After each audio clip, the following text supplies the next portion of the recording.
Hi friends, I have a story to share with you. It's called The Eagles Are Back.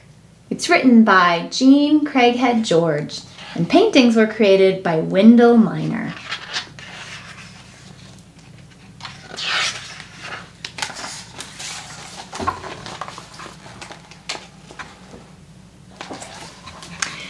Years ago, a boy climbed to an eagle's nest in an old tree by a remote lake.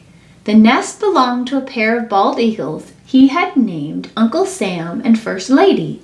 He had not seen them here for a while. His friend, the ranger, had said the bald eagles were vanishing from the earth, and he was worried.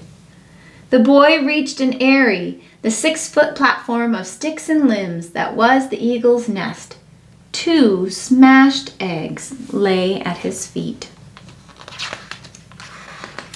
Bald eagles were... The boy knew that the majestic bald eagle was the national bird of the United States. The founding fathers chose the eagle because of its power and beauty. There were 500,000 bald eagles when the Puritans landed. There was another reason bald eagles were the national bird. They helped the little creatures. With their strong beaks, they tear open leather-skinned salmon and other game that foxes and crows cannot. They eat some, fly away, and the cycle begins. The crow drops bits of food, and the turtle gets it. The turtles drop pieces to the salamanders, who drop bits to the crayfish, who scatter the food to the fairy shrimp and tiny copepods.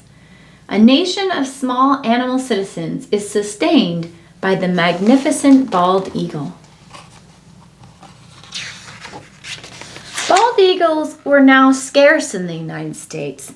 They were down to about 450 pairs when the boy picked up the eggshells and climbed down the tree. But why? Cities had taken over land where eagles soared. Hunters had slaughtered them. But mainly the pesticide DDT had done them in. It came up the food chain from the copepods to the insects to the fish-eating eagles. The DDT softened their eggs' shells so that they broke when the eagles sat on the eggs to incubate them. Bird lovers discovered that the eagles are becoming scarce, and scientists discovered the deadly effects of DDT, and Congress banned its use.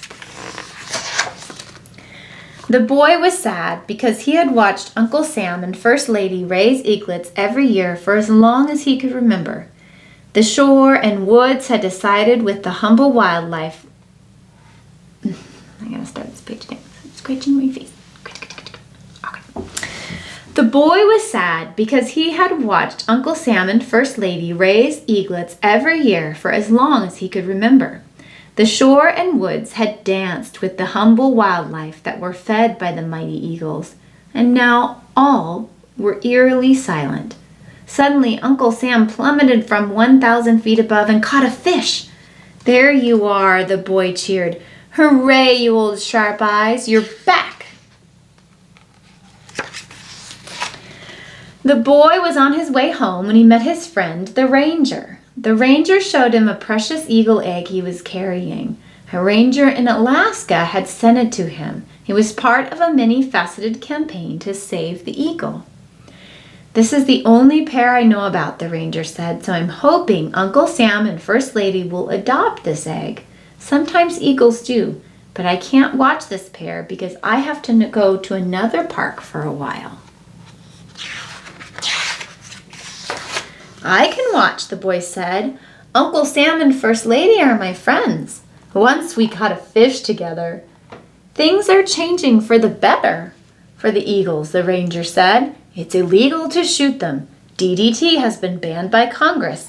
Scientists are trying every trick they know to bring the eagles back. And I'm trying this with the egg. I hope Uncle Sam and First Lady will help me." "So do I," said the boy. The ranger thanked the boy for volunteering to watch the nest for him and climbed up the old tree.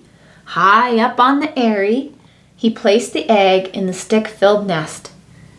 "Good luck, egg," he said, and returned to the boy. "If Uncle Sam and First Lady do not come back in 4 days," he said, "your duties are over. They will never be back. The next day at dawn, the boy ran to the old tree, and he whistled for the eagles, and they didn't answer. The boy returned the second day and whistled for the regal birds, but they didn't appear. On the third day, the boy called their names from dawn to dusk, and they did not answer. The setting sun had reached the horizon, and the trees were bending in the wind, when suddenly out of the sky came Uncle Sam and First Lady. They alighted on the nest and stared at the egg. "Please, please," said the boy, "sit down and incubate." First Lady cried softly. She shook her feathers and lifted them as if to brood the egg, and then she flew away. Uncle Sam called to her, but she disappeared in the clouds. He walked to the egg and looked at it. The sun disappeared, the wind blew cold, and Uncle Sam ruffled his feathers and sat down on the egg. Just before darkness, First Lady returned, and Uncle Sam lifted his 6-foot wings and was airborne, and First Lady sat down in his place. They had adopted the egg. The boy went home whistling and grinning. "I'll tell the ranger," he said. 28 days later, the egg from Alaska hatched. The eaglet was wobbly and thin, and the boy avidly caught fish and threw them to Uncle Sam and First Lady, and they snagged them in their talons and fed them to their adopted daughter, Alaska. Alaska, the eaglet grew. She learned to stand up and flap her wings, and one day the ranger returned, and he cheered to see the eaglet. "Alaska is ready to fly," said the boy. "Not yet," said the ranger. "The books say she's not quite ready." Then a wind gusted under Alaska's wings and lifted her off the eyrie. She flapped her wings and was flying. Uncle Sam and First Lady dropped out of the sky and flew with her. The 3 bald eagles soared in the thermal winds. And many years later, a man and his son were walking a trail high above the Hudson River. The man looked down on the waterway and shouted, "Johnny, the eagles are back!" And he grinned as he pointed to about 30 bald eagles around them. They were soaring over the water and the boats and the river shores and the trees. "That's neat," said his son. "I read all about the return of the eagles on the internet. And you know what," he said, "a boy about my age was supposed to have helped bring the eagles back from extinction. That boy caught fish and tossed them to a pair of eagles who fed them to their adopted eaglet and raised her to adulthood. Great legend." "That's not a legend," said the man. "I am that boy. The eagles are back." And that's the end. Thanks for listening to The Eagles Are Back. Bye now.